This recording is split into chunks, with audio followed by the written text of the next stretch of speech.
नमस्कार, good evening दोस्तों। स्वागत है आपका एक बार फिर से आपके चैनल फार्मेसी पॉइंट में। तो दोस्तों आज हम फिर से हॉस्पिटल एंड क्लिनिकल फार्मेसी के टॉप मल्टीपल चॉइस क्वेश्चन को करने वाले हैं। तो दोस्तों आज जो हमारा चैप्टर है दोस्तों वो है चैप्टर 3 ड्रग डिस्ट्रीब्यूशन सिस्टम। जी हाँ दोस्तों, आज हम drug distribution system in hospital chapter का टॉप मल्टीपल चॉइस क्वेश्चन करने वाले हैं। तो दोस्तों चलिए वीडियो को शुरू करते हैं। उससे पहले आप इस वीडियो को लाइक कर दें, चैनल को सब्सक्राइब कर दें, साथ में बेल नोटिफिकेशन को ऑन कर दें जिससे आने वाली सभी अपडेट्स आपको तुरंत मिल सके। तो चलिए दोस्तों इस वीडियो को हम प्ले कर लेते हैं। तो दोस्तों ये वीडियो है फार्मेसी पॉइंट चैनल की तरफ से और आप इस वीडियो को लाइक करें, सब्सक्राइब करें और इसको अपने दोस्तों के साथ शेयर करना ना भूलें। तो चलिए दोस्तों मल्टीपल चॉइस क्वेश्चन को हम बिना डिले के हुए स्टार्ट कर लेते हैं। तो दोस्तों हमारे सामने पहला क्वेश्चन आ चुका है कि इन पेशेंट इज वन हु, यानी कि इन पेशेंट क्या होते हैं। तो दोस्तों जो भी पेशेंट हॉस्पिटल के अंदर भर्ती होते हैं यानी कि एडमिटेड होते हैं उनको हम इन पेशेंट कहते हैं। तो दोस्तों आप यहाँ से देख सकते हैं कि इन पेशेंट क्या होते हैं। तो दोस्तों आपको पता चल गया होगा कि जो पेशेंट हॉस्पिटल के अंदर एडमिट रहते हैं उनको हम इन पेशेंट कहते हैं। तो दोस्तों जो हमारा सही आंसर है वो हमारा पहला वाला सही आंसर है कि एडमिटेड इन हॉस्पिटल।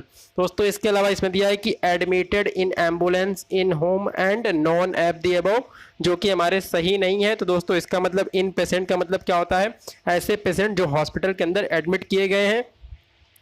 और दोस्तों ये भी बहुत इंपॉर्टेंट क्वेश्चन है कि 3 टाइप्स ऑफ आउट पेशेंट, या फिर दोस्तों आपसे ऐसे पूछ सकता है कि टाइप्स ऑफ आउट पेशेंट, यानी कि दोस्तों आपको बताना है कि आउट पेशेंट कितने टाइप के होते हैं। तो दोस्तों जो भी हमारे आउट पेशेंट होते हैं वो 3 टाइप के होते हैं। पहला होता है जनरल पेशेंट, सेकंड होते हैं रेफर्ड पेशेंट और दोस्तों तीसरे पेशेंट होते हैं उनको हम इमरजेंसी पेशेंट कहते हैं।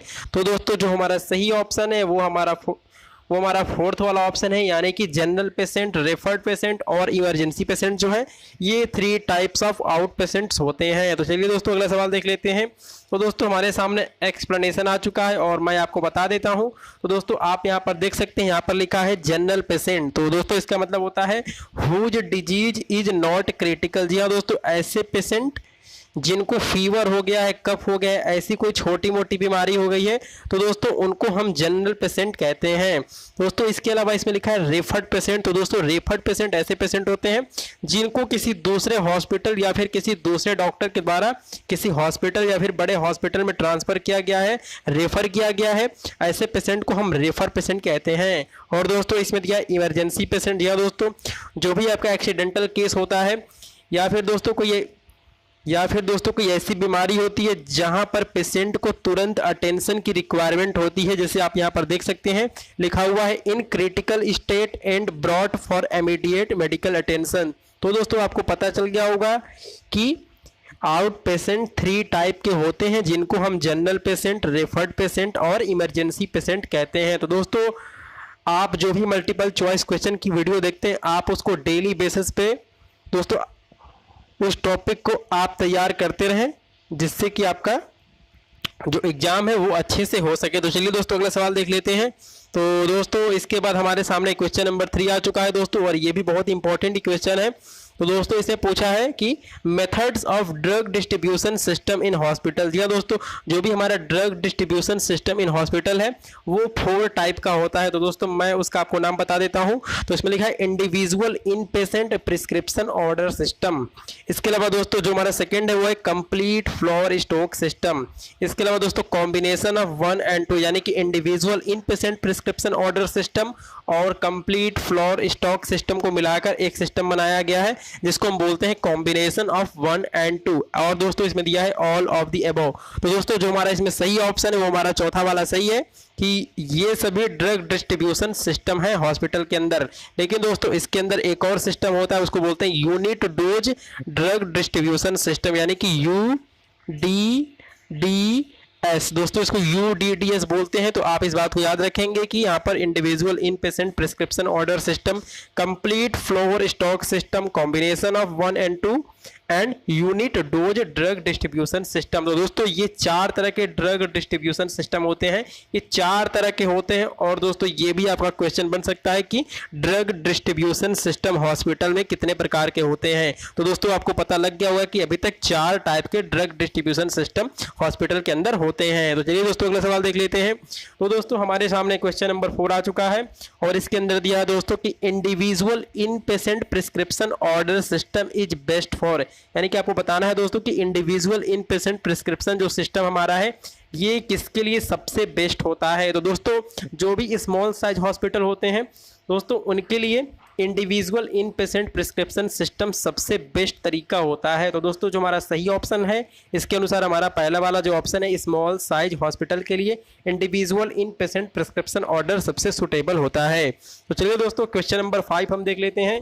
और दोस्तों हमारे सामने क्वेश्चन नंबर 5 आ चुका है और दोस्तों यहाँ पर पूछा गया है कि the duties of hospital pharmacist. दोस्तों जो भी हॉस्पिटल फार्मासिस्ट होते हैं उनकी क्या क्या ड्यूटीज हो सकती हैं ये इसके अंदर पूछा है। तो दोस्तों आप यहाँ पर ऑप्शन देख सकते हैं, इसमें पेशेंट काउंसलिंग, इसके अलावा drug administration, dispensing of medication. तो दोस्तों ये सभी फंक्शन होते हैं हॉस्पिटल फार्मासिस्ट के, आपको पता होगा। तो दोस्तों जो हमारा सही ऑप्शन है वो है ऑल ऑफ दी अबव का। तो चलिए दोस्तों अगला सवाल देख लेते हैं। तो हमारे सामने क्वेश्चन नंबर 6 आ चुका है दोस्तों और इसमें लिखा है कि a good drug distribution system है। दोस्तों आपको पता होगा कि जो हमारा ड्रग डिस्ट्रीब्यूशन सिस्टम है वो 4 टाइप का होता है, लेकिन दोस्तों एक आइडियल यानी कि एक अच्छे ड्रग डिस्ट्रीब्यूशन सिस्टम में क्या क्या फीचर्स होने चाहिए। तो दोस्तों चलिए हम यहाँ पर स्टेटमेंट देख लेते हैं, इसमें क्या लिखा हुआ है।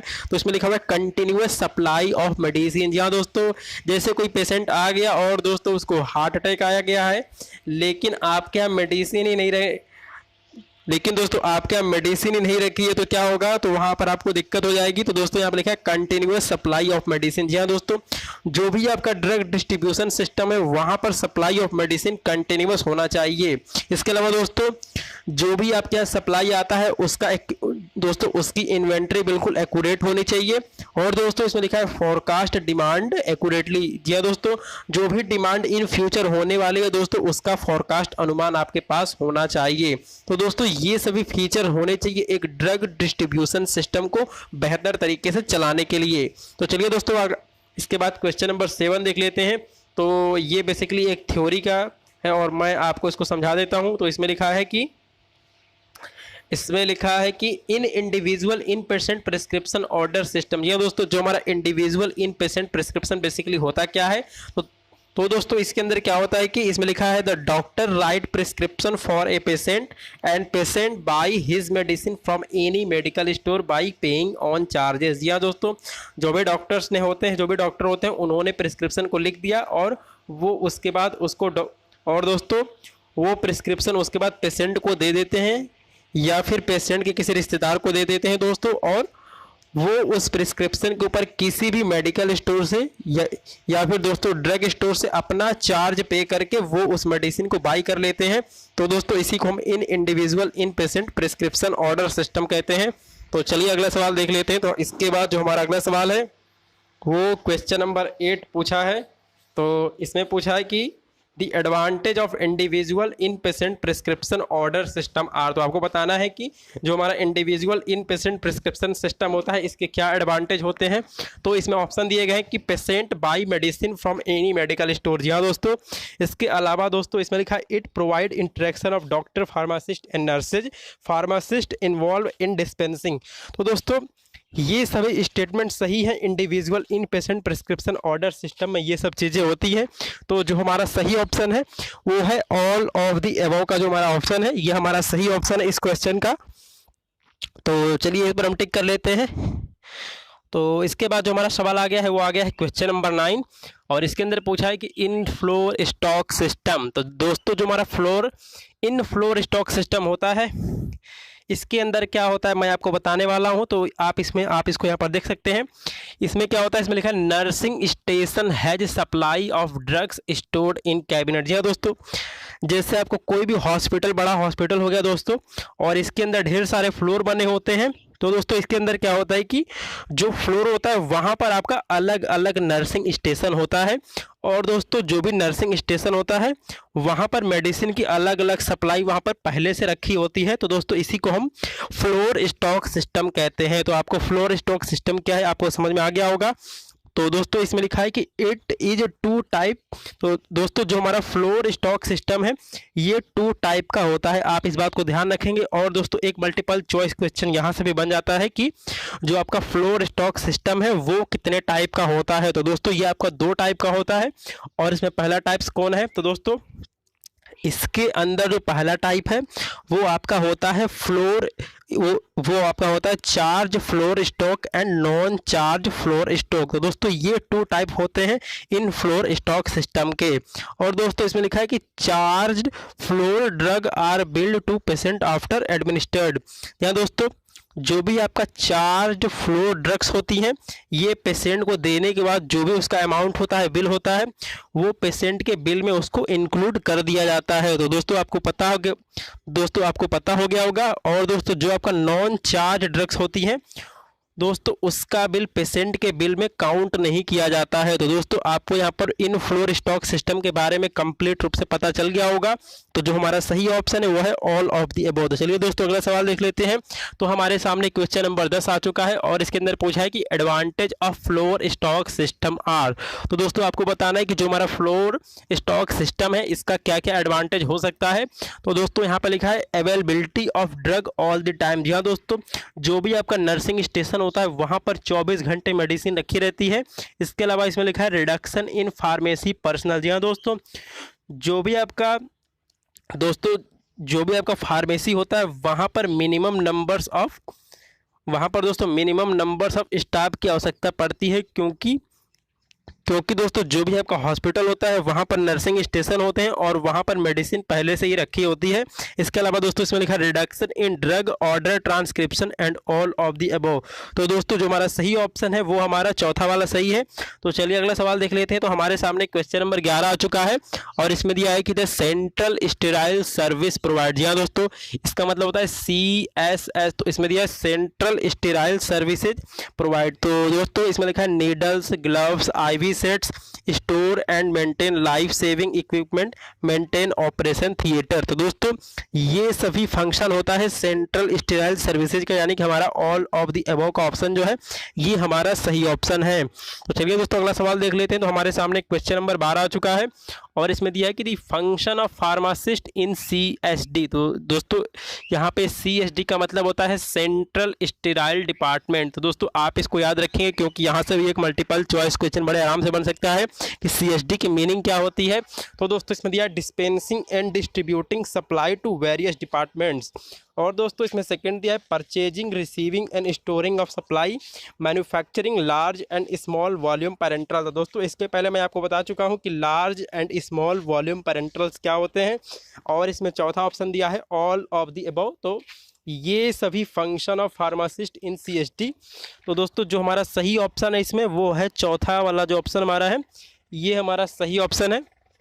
तो चलिए इसके बाद हम क्वेश्चन नंबर 13 यानी कि 13 देख लेते हैं।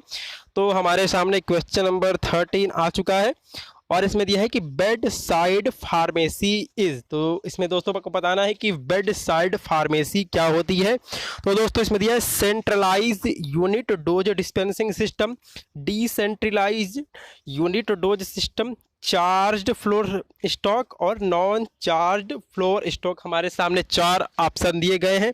तो दोस्तों जो हमारा बेड साइड फार्मेसी होता है ये डिसेंट्रलाइज्ड यूनिट डोज सिस्टम होता है। तो दोस्तों आप इस बात को हमेशा याद रखेंगे कि जो हमारा बेड साइड फार्मेसी है ये डिसेंट्रलाइज्ड यूनिट डोज सिस्टम होता है, यानी कि जो हमारा सही विकल्प दिया गया है इसमें वो हमारा दूसरा वाला है, यानी कि डिसेंट्रलाइज्ड यूनिट डोज सिस्टम। तो चलिए दोस्तों अगला सवाल देख लेते हैं।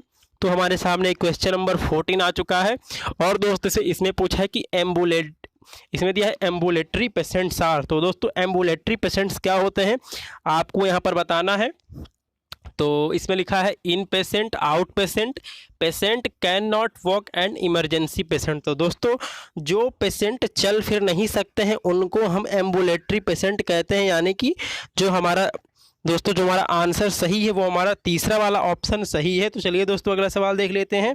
तो इसके अंदर पूछा है दोस्तों UDDS का मतलब क्या होता है। तो दोस्तों मैंने अभी आपको बताया था, पहले वाले शायद क्वेश्चन में था ये, नहीं दोस्तों ये आपका दूसरे वाले क्वेश्चन में था। तो दोस्तों आपको बताना है कि UDDS का मतलब क्या होता है। तो इसमें दिया है union dispensing system data, union double system dose, unit dose dispensing system. तो दोस्तों जो हमारा UDDS है इसका मतलब होता है यूनिट डोज डिस्पेंसिंग सिस्टम। तो दोस्तों जो हमारा सही ऑप्शन है वो हमारा तीसरा वाला है कि यूनिट डोज डिस्पेंसिंग सिस्टम को ही UDDS कहा जाता है।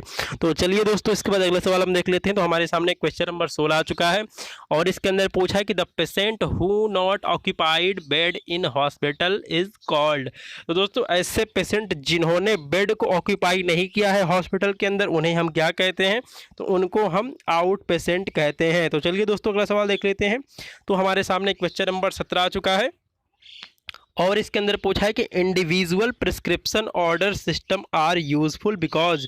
तो दोस्तों आपको बताना है कि जो हमारा इंडिविजुअल प्रिस्क्रिप्शन ऑर्डर सिस्टम है इसका दोस्तों ये यूज़फुल क्यों है। तो दोस्तों यहाँ पर थोड़ी सी स्पेलिंग मिस्टेक हो गई, सिस्टम SYS होता है तो ये सिस्टम लिखा हुआ है। तो दोस्तों आपको बताना है, तो जो भी हमारा दोस्तों इंडिविजुअल प्रिस्क्रिप्शन ऑर्डर सिस्टम होता है इसका यूज होता है स्मॉल हॉस्पिटल के अंदर और इसमें लेस कैपिटल की रिक्वायरमेंट होती है और लेस नंबर ऑफ स्टाफ की भी इसमें रिक्वायरमेंट होती है। तो दोस्तों जो हमारा सही ऑप्शन है वो हमारा ऑल ऑफ दी एबव का है। तो चलिए अगला सवाल देख लेते हैं। तो इसके अंदर दिया है कि मीनिंग ऑफ EML, यानी कि आपको बताना है कि EML का दोस्तों इसका मतलब क्या होता है। तो दोस्तों इसका मतलब होता है एसेंशियल मेडिसिन लिस्ट। तो दोस्तों आपको ये चैप्टर कैसा लगा और यहाँ पर आपको सभी मल्टीपल चॉइस क्वेश्चन समझ में आ गए होंगे। और दोस्तों जो ये ड्रग डिस्ट्रीब्यूशन सिस्टम है इसका मैंने एक एक मल्टीपल चॉइस क्वेश्चन आपको यहाँ पे करवा दिया है। तो दोस्तों आप इन सभी मल्टीपल चॉइस क्वेश्चन को तैयार कर लें। तो दोस्तों जय हिंद, भारत माता की जय।